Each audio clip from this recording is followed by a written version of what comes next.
El tejido sanguíneo es bien importante para lo que es clínica, principalmente de todas las especies, porque nos sirve para ayudarnos en un diagnóstico, ¿verdad? Casi siempre, si ustedes se fijan, lo primero que le mandan a nosotros humanos y también a los animales es un examen de sangre, ¿verdad? Hematología completa, digamos, lo que es para ver si no hay alguna infección, o sea, sedimentación, velocidad de sedimentación, etc.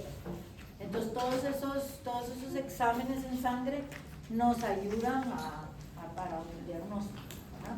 Entonces este tejido, aunque parece sencillo, es bien complejo y muy importante. Entonces, a ver, ¿quién me dice qué funciones tiene? Vale, vamos poco a poco, una función cada uno. A ver, díganme. ¿Qué funciones se les ocurren que tiene el tejido sanguíneo? A ver, levante la mano. ¿Sí? Transporte de sangre, dióxido de carbono, sí, transporte de oxígeno, transporte de CO2. ¿Qué más? ¿Qué otro transporte? ¿Qué más? ¿Ah? ¿Qué más transporta? Nutrientes y algo bien importante que no han dicho. Bueno, sí, también, pero eso sería entre los nutrientes. Son unas sustancias que ya vimos que se forman en un lugar y actúan en otro. Hormonas, muy bien. Transporte. ¿Qué más?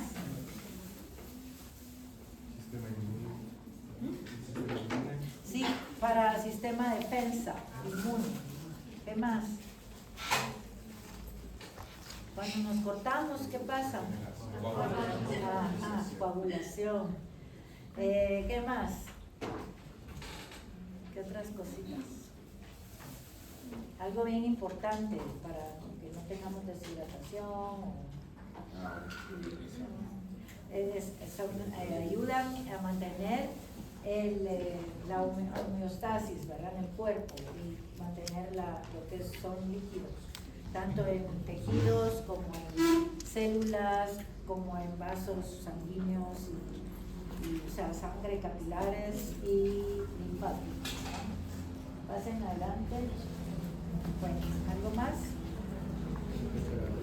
Exactamente, eso nos faltaba. Sirve para controlar también lo que es la temperatura, no solo el muscular, sino también sanguíneo. Vamos a pasar y vamos a ver si nos olvida. Aquí tenemos entonces transporte, hormonas, nutrición, defensa, coagulación. A esto nos faltó excretora, o sea, van a sacar todos los, tanto llevan los nutrientes a las células como llevan los desechos, ¿verdad? El CO2 es eliminado por el aparato respiratorio, pero todo lo demás, pues en los sistemas excretores que ya conocemos, heces, orina, sudor, etc. Aquí está lo del mantenimiento del volumen líquido, o sea, establece el equilibrio entre líquidos sanguíneos vasculares, tisulares, celulares y linfáticos, regula el calor y eso también nos faltó, posee sistemas amortiguadores. Eso es bien importante, eso es de bioquímica, cabal, ahorita que estaba yo revisando, dije yo, qué bonito porque la bioquímica les sirve a ustedes, que la están viendo. Entonces, ahí van sistemas como carbonatos, es de los principales, fosfatos, hemoglobina, que es una proteína, y otras proteínas plasmáticas. Todos estos sistemas amortiguadores tienen la función de evitar cambios drásticos en el pH, porque el pH debe estar entre un rango entre 7.35 y 7.45, ¿verdad?, en el humano, y más o menos similar en animales. Entonces, como aquí hay ácidos y bases, estos se mantienen en la sangre y sirven como bueno, son amortiguadores, sirven para equilibrar, ¿verdad?, y mantener un equilibrio y que el pH siempre esté en un número, o sea, neutro más o menos, ¿verdad? Entre 7.35 y 7.45, para que no se sea ni muy ácido ni tampoco muy básico, porque eso es grave, ¿verdad? Esto actúa en segundos, por ejemplo, cuando entra algo muy ácido a nuestro cuerpo, en segundos viene y se controla con las bases que hay, ¿verdad? O sea, los carbonatos o bicarbonatos. Entonces eso es muy importante también.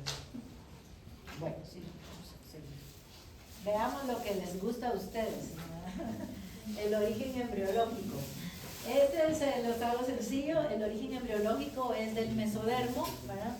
Al igual que muchos otros que hemos visto, como el tejido muscular que acabamos de ver también, ¿verdad? El aparato reproductor, etc. Entonces, pero aquí hay algo importante, y es que se forman grupos de células, como hemos visto que se forman para muchos otros órganos. Se forman grupitos de células que son los que después van a proliferar y a transformarse o volverse ya en órgano para el cual van a servir. Entonces acá también se forman esos islotes, se llaman, ¿verdad? Islotes o grupos de células. Aquí serían islotes sanguíneos, se forman a partir del mesénquima, pero lo importante es que al inicio los van a encontrar en el saco vitelino, ¿verdad? Este es un corte de un embrión de 10 somitas, es de un humano, más o menos de 10 somitas, dice acá, creo por aquí, sí, 10 somitas de desarrollo, o sea, es chiquito. Y los islotes comienzan a partir del mesénquima y están relacionados con el saco vitelino, ¿verdad? Se forman grupos celulares, ¿verdad? En el mesénquima, como pueden ver, y las células que están en el centro del islote son las células que van a ser las células libres o sanguíneas del tejido sanguíneo, y las células que están rodeando al islote o están en la periferia del islote o del grupo de células son las que van a formar el endotelio del vaso sanguíneo, ¿verdad? Así estaría. Este es el endodermo, el saco vitelino, y el mesodermo, ¿verdad? El saco vitelino. Inicialmente están acá, pero luego pues siempre van a ir hacia lo que es el embrión, ¿no? La actividad dice hematopoyética, quiere decir la formación de sangre, o hemopoyética también se puede decir. Es el proceso de formación de los elementos celulares o estas células a partir de la sangre, a partir también de células madres, pues, pero es la formación de células sanguíneas, ¿verdad? La hematopoiesis. Y esta se da en varios lugares. La médula ósea es uno de los principales, pero también en el hígado, en el vaso, en el timo y en linfáticos, ¿verdad? Entonces, del mesodermo viene el tejido sanguíneo, y durante la vida fetal se originan en el saco vitelino. O sea, lo vimos, desde los neonatos hasta los adultos, la actividad hemopoyética o hematopoyética, o sea, la formación de células sanguíneas, ¿verdad? Pronto se disemina para comenzar, dice, para realizarse en lo que sería, que les estaba diciendo, hígado, vaso, timo, ganglios linfáticos y médula ósea. Por ejemplo, aquí tienen el dibujo de un hueso, tenemos la médula ósea, y aquí van a tener lo que son todos los elementos formes de la sangre, que serían glóbulos rojos o eritrocitos, glóbulos blancos o leucocitos, que son linfocitos, monocitos, eosinófilos, basófilos y neutrófilos, y las plaquetas. Esto ustedes lo vieron, ustedes son de la A, ¿verdad? Lo vieron ayer en el laboratorio, entonces les va a facilitar. Bueno, ¿cómo está compuesta la sangre? Como les decía, es un tejido aparentemente sencillo, pero muy importante. Entonces, realmente está formada por lo que es el plasma, es esto que está acá, ¿verdad? El plasma y los elementos formes. Aquí dice que en los seres humanos y en la mayoría de animales, la sangre, esto es un dato importante, representa más o menos el 7% del peso corporal. O sea, en un perro, digámosle, de 100 libras, 7 libras van a ser de lo que es la sangre, ¿verdad? Y de ahí ustedes tienen que hacer conversiones por regla de 3 para sacar, por ejemplo, si hay deshidrataciones, cuánto van a poner de de suero, ¿verdad? Por ejemplo, en un bovino aquí ya está deshidratado, va a poner 1 litro. No me están haciendo nada, pues, ¿verdad? Ni cosquillas. Pero, en cambio, si es un bebé, no pueden matar, ¿no? O sea, tienen que saber cuánto van a poner. Bueno, sigamos. Entonces, está compuesto, decía, por el plasma, que es el líquido donde están libres o flotando, por así decirlo, las células sanguíneas, todas estas, ¿verdad? Este plasma va a variar en porcentaje. Puede variar desde un 35-45% hasta un 55-60%. ¿De qué depende? Depende de muchas causas. Por ejemplo, si hay enfermedad, si hay deshidratación, depende del peso, de muchas cosas, ¿verdad? Entonces, pero aproximado, digamos un promedio de 55% debería estar, más o menos, 55%. Y el resto del porcentaje, 45%, digamos, si fuera aquí 55%, el 45% va a estar formado por elementos formes. Se llaman elementos formes y no células en sí, porque además de células también hay fragmentos de células, que serían las plaquetas, ¿verdad? Entonces por eso se dice elementos formes, que serían todos los que ya les mencioné, ¿verdad? Glóbulos rojos, glóbulos blancos o leucocitos y plaquetas. Esos son los elementos formes y esos tienen una característica especial, que es que se van a renovar, ¿verdad? Prácticamente en días o meses ya tenemos nuevas células, ¿verdad? Por eso es que eso nos permite también dar sangre muchas veces, ¿verdad? Ayudar o hacer transfusiones entre animales, siempre con cuidado de cuánto vamos a quitar, ¿verdad? Obviamente, y ver también cómo está el animal, si está en buenas condiciones físicas, porque si es un animal que está flaco, no le podemos quitar sangre, ¿no? Entonces, se mantienen en continua renovación. Dentro de lo que es el plasma en sí, fíjense que la mayor parte del plasma, un 90% es agua. De ahí que tengamos que hidratarnos muy bien, ¿verdad? A nosotros se nos olvida tomar agua y eso da mucho problema. Bueno, entonces 90% del plasma es agua y del 10% que queda son solutos.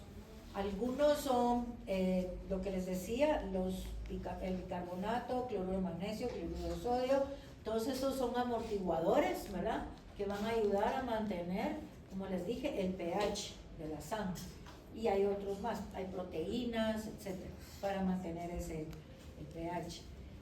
Y también, bueno, todos estos más o menos van a ser un 1%. Hay otro 1% que está formado por urea, colesterol, vitaminas, ya van 2%, en glucosa también. Hay otras de hormonas, entre todos van a formar ese otro 10%, entre todo esto, ¿verdad? Unos tienen menos, otros tienen más. Fíjense que un 7% es de proteínas plasmáticas, más o menos, que son estas. El 7% de ese 10% son proteínas, porque son muy importantes.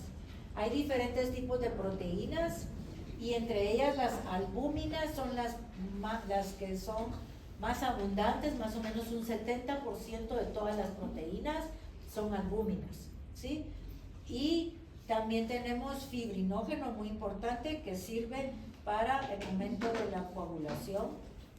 Y tenemos otras proteínas como alfa-globulinas, beta-globulinas y gamma-globulinas. Las alfa-globulinas y beta-globulinas son proteínas que sirven para transportar, ¿verdad? Por ejemplo, estas van a transportar cobre por medio de la celuloplasmina, hemoglobina por la aptoglobina y así. Las beta-globulinas transportan hierro por medio de la transferrina. Y estas sí son diferentes porque estas son las inmunoglobulinas, ¿verdad? Las gamma. Estas son para formar más que todo los anticuerpos, ¿verdad? Para la inmunidad del cuerpo. Bueno, eso sería en cuanto al plasma, ¿verdad? Y y elementos formes, pero además hay otra sustancia líquida que se conoce con el nombre de suero. No confundirla nunca con el plasma, porque el suero es, aquí está su descripción, es un plasma que no tiene fibrina, fíjense pues, no tiene glóbulos rojos, no tiene glóbulos blancos ni plaquetas, o sea, todo eso no existe en el plasma, ¿verdad? Tiene un color como amarillento y se obtiene en una muestra de sangre sin coagulante, o sea, sin anticoagulante, ¿verdad? O sea que se va a coagular. Si ustedes quieren obtener suero, no ponen ningún anticoagulante. Entonces, obtienen el coágulo acá y el suero se suelta, ¿verdad? Y en ese suero ustedes pueden ver los anticuerpos, ¿verdad? Las proteínas, las gamma-globulinas, que son las de los anticuerpos, por ejemplo, y se hacen pruebas en este tipo de líquido, en el suero, ¿verdad? Por eso ustedes tienen que, cuando toman una muestra de sangre, tienen que saber para qué lo quieren y si van a poner anticoagulante o no. Pues todo eso lo van a ver después ustedes, conforme van avanzando en su carrera. Bueno, seguimos. Los elementos formes, o sea, las células, ¿cuáles son? Son los glóbulos rojos, ¿verdad? También se le llaman eritrocitos, se les pueden llamar hematíes o rubricitos. Rubricitos es por donde viene la división de cuando son inmaduros, ¿verdad? Y se les llama, llegan a una etapa que son rubricitos. Entonces, además de los glóbulos rojos, tenemos los leucocitos o glóbulos blancos, y estos se dividen en granulocitos y agranulocitos. Dentro de los granulocitos tenemos estos tres: neutrófilos, basófilos y eosinófilos. Los que más abundan siempre son los neutrófilos, 65-68%. Pero ojo, en bovinos hay una excepción. En bovinos los que más abundan son los linfocitos, que más o menos tienen 65%. Y los neutrófilos van a tener como un 30-35%, pero eso es en bovinos, es una excepción, ¿verdad? Bueno, entonces, neutrófilos, los basófilos son los que menos porcentaje tienen 0.1 a 1%, imagínense. Eso es como cuesta encontrarlos. Y están aumentados cuando hay situaciones de alergias o parasitismo. La misma situación, bueno, y estos tienen antihistamina. Estos son los responsables de que cuando uno le pica todo, porque sueltan histamina, ¿no? Entonces, cuando hay una reacción alérgica, vamos a tener histamina, y esa está en los basófilos. Y los eosinófilos, por el estilo, estos sí, entre un 1 a un 3%. Estos también van a estar aumentados en situaciones de alergias y parasitismo, ¿verdad? Y los agranulocitos son los que no tienen gránulos específicos, porque todos tienen gránulos en su citoplasma, pero los agranulocitos solo tienen un 25% aproximadamente de granulaciones que son inespecíficas, ¿verdad? Entonces, por eso casi no se ven en el citoplasma, y son los monocitos y linfocitos. Y aparte de todo eso tenemos las plaquetas, que son muy importantes para lo que sería la coagulación también, ¿verdad? Aquí tienen una foto de los eritrocitos o glóbulos rojos, o hematíes o rubricitos. Estos son bastante numerosos, bastante numerosos. Hay millones en 1 milímetro cúbico, ¿verdad? Son sin núcleo, es una característica que hemos visto. En las aves sí tienen núcleo porque se debe al proceso de evolución, ¿verdad? Como los mamíferos estamos más evolucionados, las aves no, entonces tienen núcleo todavía las aves, ¿verdad? Pero los mamíferos no tenemos. Entonces, cuando están en el útero sí tienen, porque todavía se están formando, ¿verdad? Eso no voy a olvidar. Bueno, son anucleados y tienen forma discoidal, como un disco, y son bicóncavos, o sea, de ambos lados tienen un hundimiento, ¿verdad? Tienen una concavidad. Hay excepciones, pues estos no los vemos nosotros acá, pero los camélidos, por ejemplo, son ovales, o sea, en todo hay excepciones, ¿verdad? Y su diámetro va a variar de 3.5 a 7.5 milímetros, son pequeñitos, pero caben en un vaso sanguíneo, ¿verdad? Ese tamaño está ideal para que quepan todavía en un vaso sanguíneo. Fíjense que estos son bien especiales porque son en su citoplasma, casi no van a haber organitos celulares, sino que la mayor parte es hemoglobina, que es una proteína, el 95%, ¿verdad? Está ocupado por la hemoglobina y que es la que le da el color rojo a la sangre, ¿sí? Eso es otra característica, no tienen núcleo y casi no tienen organitos, fíjense, son bien especiales. Bueno, estos tienen esa forma y todo bicóncavos porque así pueden ellos acarrear más lo que son estructuras como el oxígeno, ¿verdad? Y el CO2. Ellos están modificados para poder transportar estas sustancias, y cuando es oxígeno se le llama oxihemoglobina y cuando es dióxido de carbono, carboxihemoglobina. Y se están diferenciando o madurando así, es cuando pierden casi todos sus organitos y también el núcleo, conforme se van diferenciando, ¿no? Pero en este proceso que van diferenciándose, ¿verdad? Al principio tienen más o menos todo, de hecho tienen todo y poco a poco se va perdiendo. Entonces cuando están en ese proceso, cuando aún les quedan ribosomas, que todavía son células inmaduras, se les llaman reticulocitos y presentan fragmentos nucleares remanentes. Esta situación es normal en hasta cierto punto, un 1% encontrarla en frotis, ¿verdad? De forma rutinaria en lo que son en felinos y en equinos, en un 1%.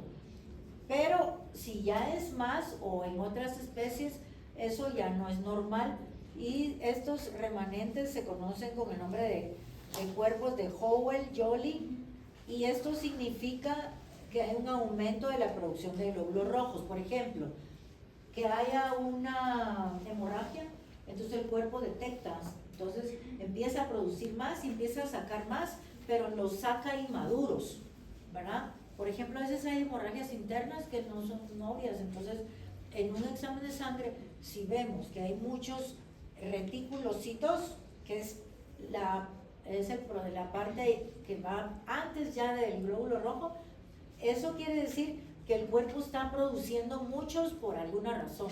Entonces tenemos que investigar, ¿verdad? Porque eso no es normal. Pero si lo encuentran en frotis de felinos y equinos, hasta en un 1% es normal. Entonces tampoco hay que asustarse en esas especies, ¿verdad? Estamos. Bueno, los glóbulos rojos van a tener un cierto tamaño, ya les dije en cuánto oscilan, y una coloración que tienen que ser normales, ¿verdad? Entonces se llaman, cuando tienen tamaño normal y contenido normal de hemoglobina, se les van a llamar normocitos. Entonces yo le digo cuántos eritrocitos normocitos encontraron, son glóbulos rojos normales, ¿verdad? Pero a veces, por enfermedades o por lo que sea, hay alteraciones en el tamaño, ¿verdad? Entonces, cuando hay alteraciones se dice que hay anisocitosis, ¿verdad? Entonces decimos, esta muestra tiene anisocitosis, quiere decir que hay, el tamaño está alterado, ¿verdad? Ahora, cuando son muy grandes se llaman macrocitos, y cuando son pequeños, muy pequeños, se llaman microcitos, y normales, normocitos, ¿sí? Y cuando hay menor cantidad de glóbulos rojos de lo normal, se puede hablar de una anemia, ¿verdad? Y las anemias pueden ser por muchas causas, muchas, no solo hemorragia, muchas causas, que ustedes van a ir viendo poco a poco, ¿verdad? Bueno, ahora la cantidad de hemoglobina, porque lo que estábamos hablando era tamaño, ¿verdad? Normocitos, microcitos, macrocitos. en cuanto a lo que es la cantidad de hemoglobina, puede ser que sea normal y por eso el color, normo es color, normocromía, cromos, perdón, normo normal, cromos color, ¿verdad? Entonces un glóbulo rojo normocrómico quiere decir que tiene una cantidad y distribución normal de hemoglobina, ¿sí? Ahora, si tiene poca coloración o menos coloración, entonces se habla de hipocrómicos, ¿verdad? Y los hipercrómicos cuando tienen demasiada coloración. Todo eso lo van a estudiar ustedes después cuando lleguen a su laboratorio clínico y todo nos dice algo, ¿sí? Entonces, cuando hay hipocromía se origina por liberación de reticulocitos por la médula ósea y la deficiencia férrica. Por ejemplo, ahí hay deficiencia de hierro, ¿verdad? Cuando tienen coloración, poca coloración, ¿verdad? Porque el hierro sirve para dar coloración y sirve, por eso es que cuando uno tiene anemia le mandan a tomar hierro, ¿verdad? Bueno, esto solo ni se lo aprendan porque eso es como que parecen trabalenguas, pero solo para mostrarles cómo todo el proceso que lleva antes, miren, son 6 pasos, 5 antes de llegar al glóbulo rojo maduro, ¿verdad? Porque primero se forma un antes de proeritroblasto, después el eritroblasto basófilo, el eritroblasto policromatófilo, el eritroblasto acidófilo y llegamos al reticulocito, que también se le conoce como proeritrocito, antes del glóbulo rojo, ¿sí? Este ya es anucleado, pero todavía le falta terminar de madurar. Y algunos podrían llevar por ahí un poquito del núcleo, pero muy poco, como restos. Entonces, este es el que les digo que si lo encontramos en los frotis es porque están saliendo, se está produciendo mucho, o sea, muy rápido, por alguna razón, ¿verdad? Los eritrocitos circulantes del embrión son nucleados, eso ya lo sabemos, ustedes ya lo saben, y quizás están en etapa de metarubricitos, por acá, porque ya les falta poco para pasar a proeritrocito. También se les puede llamar rubriblasto, rubricito, porque rubricito es ya el glóbulo rojo, ¿verdad? Metarubricito y glóbulo rojo maduro.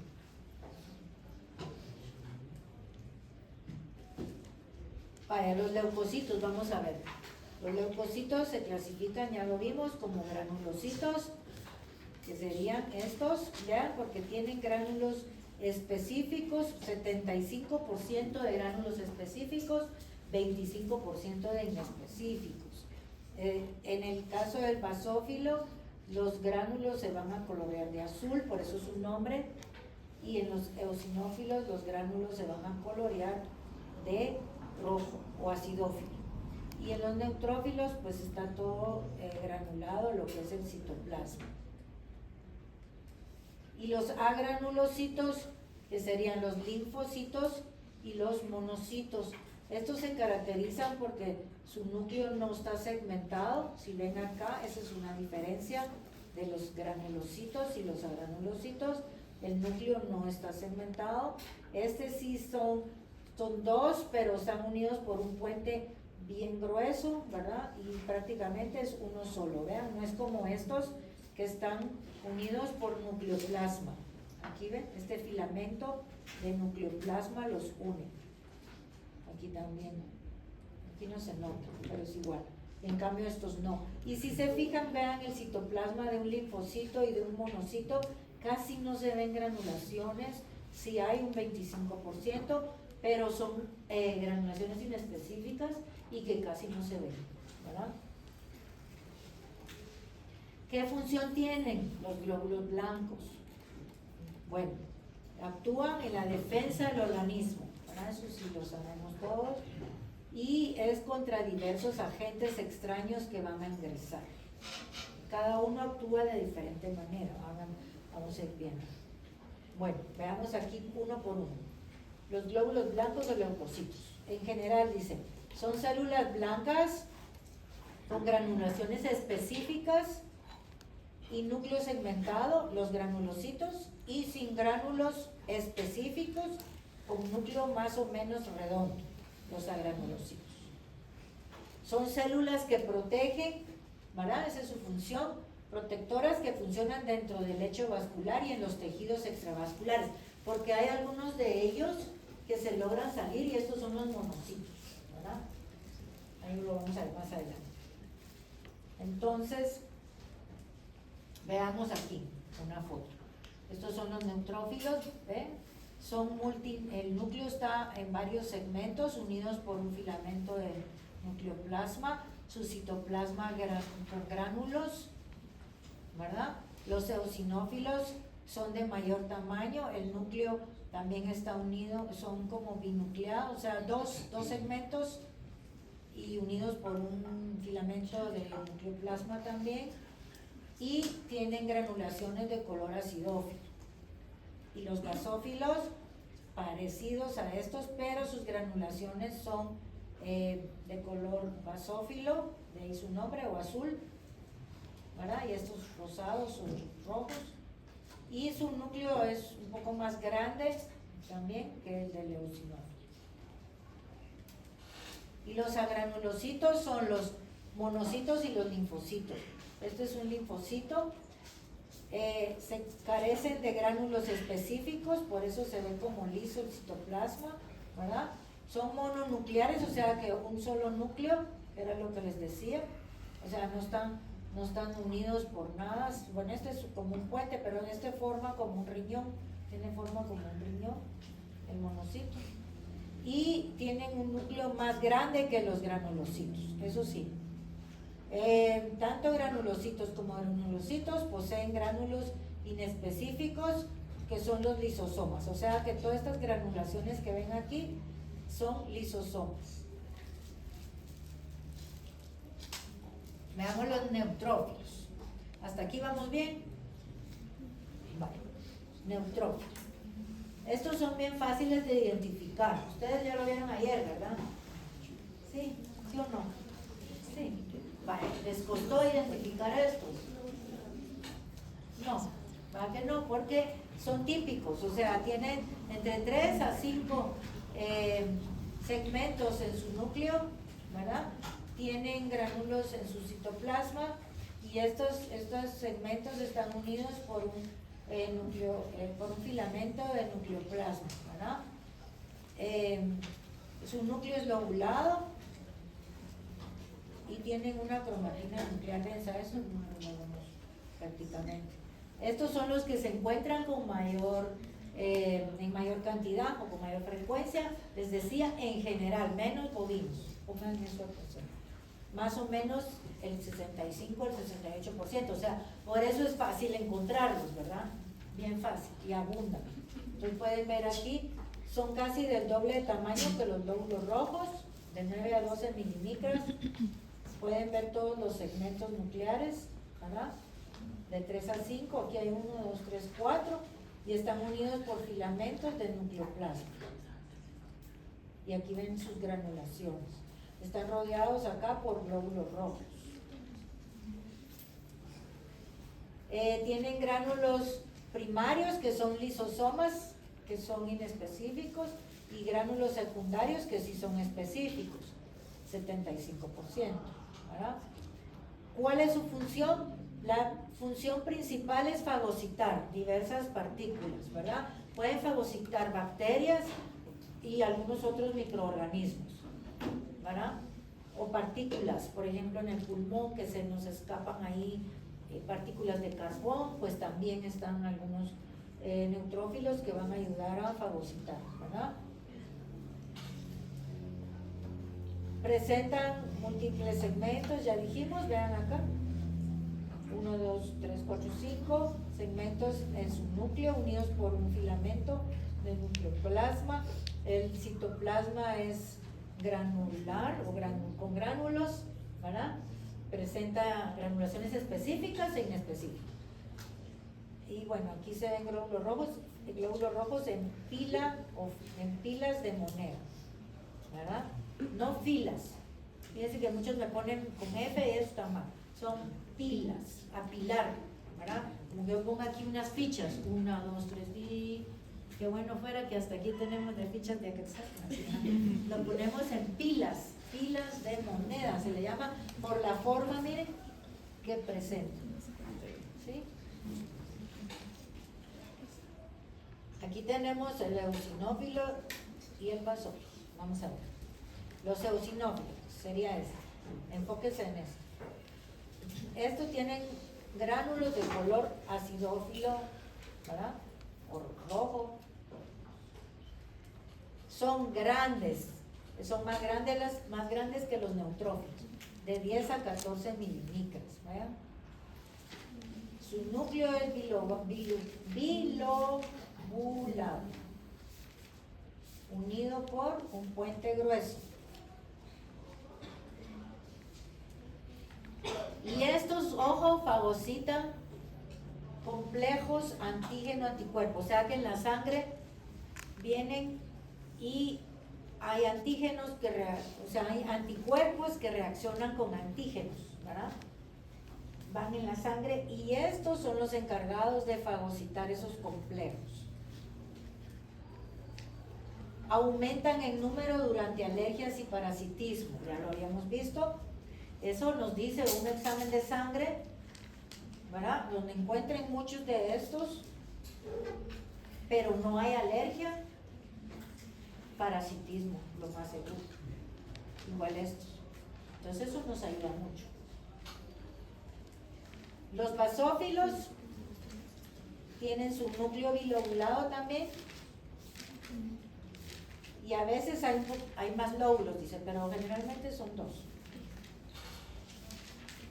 Tienen gránulos específicos, color basófilo o azul, miren. Pero como les dije, estos son solo de 0.1 a un 1% y cuesta mucho encontrarlos. No sé si ayer vieron frotis, encontraron basófilos, o solo se los mostraron ahí o los tenían. Si habían en el microscopio. Ah, sí. O sea, estuvo muy bueno porque cuesta encontrarlos. Su diámetro es un poquito menor que los eosinófilos, de 9 a 12 milímetros, parecido al de los neutrófilos. Y también aumentan durante alergias y parasitosis y contienen histamina. Bueno, veamos el eosinófilo. Vean, núcleo bilobulado, unido por un puente grueso. Citoplasma con granulaciones de color acidófilo. También hay inespecíficas. Son células fagocíticas, pero en menor grado que los neutrófilos. Y miren esto es lo que les quería mostrar. No fagocitan bacterias. ¿Ellos qué fagocitan? Les dije. ¿Qué cosa?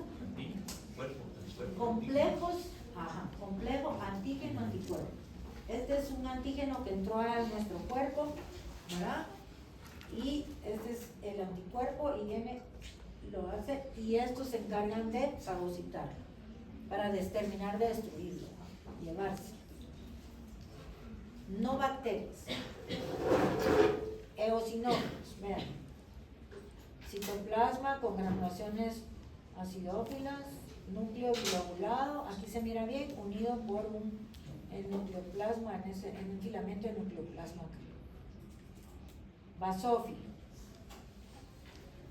El núcleo también bilobulado, a veces tiene más de 2, su citoplasma con granulaciones de color basófilo. ¿Verdad? Aquí tienen otra.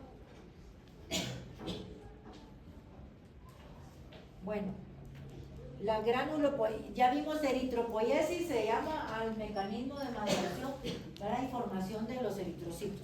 Granulopoiesis se le conoce con ese nombre al proceso de formación y maduración, ¿verdad?, de los granulocitos, que son los que ya vimos, neutrófilos, eosinófilos y basófilos. Entonces, los precursores y maduración de los granulocitos. También les digo, pues solo para que ustedes vean todo el proceso. Mieloblasto, promielocito, mielocito, metamielocitos, tanto basófilos como eosinófilos y neutrófilos. Y aquí ya se forman los granulocitos maduros, sea un neutrófilo, un eosinófilo o un basófilo. Ese sería el proceso. Bueno, ahora veamos estos, los linfocitos. En el caso de los linfocitos, aquí sí hay pequeños, medianos y grandes. Estos son bien fáciles de identificar también, porque son bien característicos. El núcleo casi abarca todo lo que es el citoplasma, apenas se ve, ¿verdad? Casi todo es núcleo, ¿verdad? Entonces van a variar entre 8 hasta 18 micras. No sé si tuvieron oportunidad de ver uno grande, son bien grandes, ¿verdad? Tienen una elevada relación núcleo-citoplasma, o sea, lo que se estaba diciendo, casi no hay citoplasma, ¿verdad?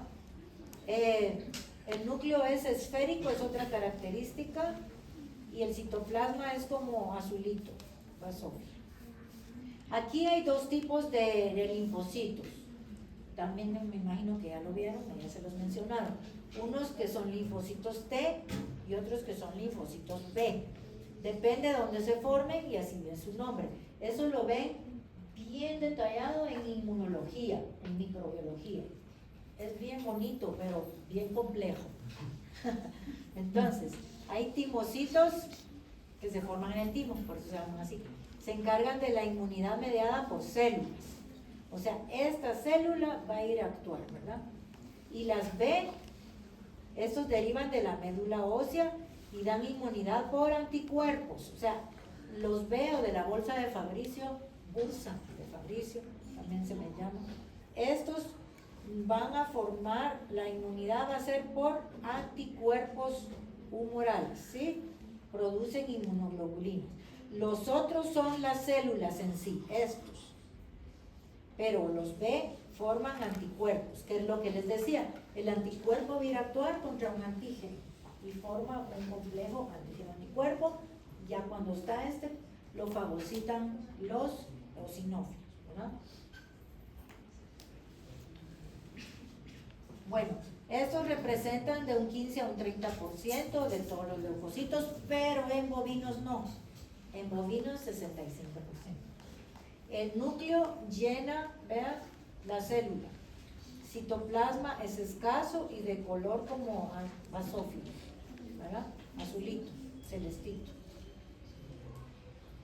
Y los T, linfocitos T son producidos, bueno, los linfocitos T son producidos en el timo y constituyen una población diversificada de células que se encargan de la inmunidad mediada por células, ¿sí? No segregan anticuerpos, los timocitos no, ¿sí? Y actúan directamente sobre las células extrañas. Estos vienen y van a ir a actuar sobre células extrañas. Pero los B no, esos son diferentes. Los linfocitos B, esos derivan de la médula ósea y producen anticuerpos o inmunoglobulinas y constituyen la base de la inmunidad que se origina en la sangre o inmunidad por anticuerpos humorales, ¿sí? Se encuentran en la médula ósea o bolsa de Fabricio, que era lo que les estaba diciendo, en las aves, ¿verdad?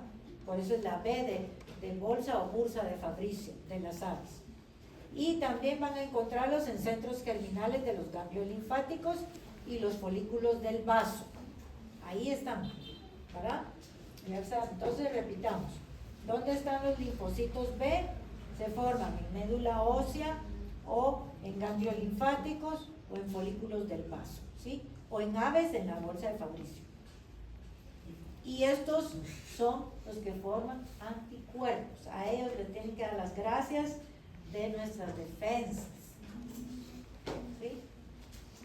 Bueno, aquí para que vean otra vez la relación del núcleo con el citoplasma, ¿sí? El núcleo ocupa casi toda la célula y el citoplasma es solo la orillita. Veamos los monocitos. Ya casi, con ese terminamos hoy, por hoy. Monocitos. Los monocitos, vean, son de los agranulocitos, sin gránulos específicos. Representan del 5 al 8%, esto ya es un poquito más. El núcleo es arriñonado, fíjense, miren qué bonito, pero no siempre se ve así, ¿va? Ahí está bien bonito. En los frotis a veces como cuesta, pero importante es esto, el núcleo es grandote y no está segmentado, eso ya nos da una idea, monocito, porque el núcleo es bien grande, ¿verdad? ¿Lo vieron ya? ¿Ayer lo vieron? Vale, entonces ya saben de lo que estamos hablando. Su diámetro es, miren qué grande, de 10 a 25 milimicras, son los más grandes, ¿sí? Y su citoplasma también es grisáceo, con algunos gránulos que son inespecíficos, ¿sí?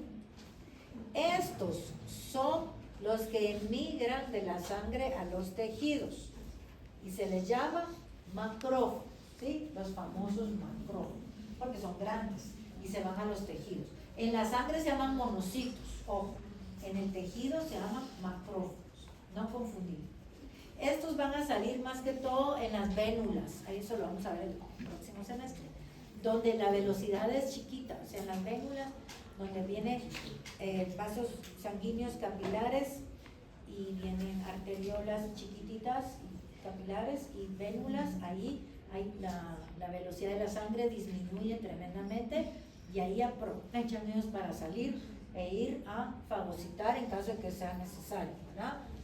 Y en las células, o sea, ya en los tejidos pueden formar células gigantes de cuerpo extraño y osteoclastos, ¿vean? O sea, ellas vienen y fagocitan en los tejidos y forman células de cuerpo extraño, gigantes. Aquí tienen otro, vean, puro riñón, pero el núcleo es bien grande y la célula en sí es bien grande. Aquí otra vez, está como un riñón, ¿verdad? Esta es un puente bien grueso que lo... Y esto es solo para que vean todos tienen un proceso de maduración, ¿sí? Eso sí se los puedo preguntar, ¿cómo se llama el proceso para formar eritrocitos? Eritropoiesis. ¿Cómo se llama el proceso para formar los leucocitos granulocitos? Granulopoiesis. ¿Cómo se llama para formar los leucocitos agranulocitos? Agranulocitopoiesis. ¿Sí? Va. Eso sí se los puedo preguntar. Tal vez esto no se los voy a preguntar, lo otro más que todo porque es demasiado trabalento. Pero para que ustedes sepan, pues, cómo es. Los agranulocitos son los linfocitos monocitos y también se incluyen macrófagos y células plasmáticas, ¿sí? Pero que derivan de ellos prácticamente. Y estos proceden de los órganos linfáticos y de la médula ósea. Bien, hasta aquí, no sé si tienen alguna duda. No, todo está clarísimo. Vale. ¿Sí? Perdón, la diferencia entre monocitos y macrófago, eso no me quedó. Los monocitos son las células sanguíneas que van en la sangre y son la descripción que les di, que tienen un núcleo grande, forma de riñón, ¿verdad? Puede llegar a medir hasta 25 mililitros y se encuentran libres en la sangre. Pero logran salirse a los tejidos, ¿verdad? Cuando es necesario, porque van a ir a pelear ahí también. Por ejemplo, que hay células dañinas, entonces se vienen y salen, y ahí se llaman macrófagos, y se juntan con esas células malas, dañinas, y forman células muy gigantes del cuerpo extraño, y osteoclastos también, en el caso de que fueran en el hueso, ¿verdad? Pero esa es la diferencia. Monocitos cuando van en sangre, macrófagos cuando están en tejidos. ¿Alguna otra duda? No hay dudas. Bueno, entonces hasta aquí hoy. Mañana terminamos.